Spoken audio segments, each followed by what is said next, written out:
How to create new H5P content inside WordPress. On WordPress admin menu, select H5P content, add new.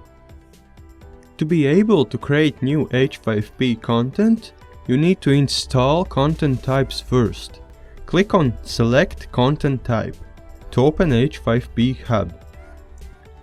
Under All, you will get the list of all content types that are available for installation.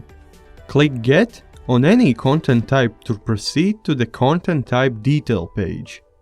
On Content Type Detail page, you can read the details about each content type. Click Install to install the selected content type. Content type is now installed and ready for use. Click Use to open the editor and start creating the content. Once you have installed new content type, it will appear here. All new content types that are released will be available here for installation.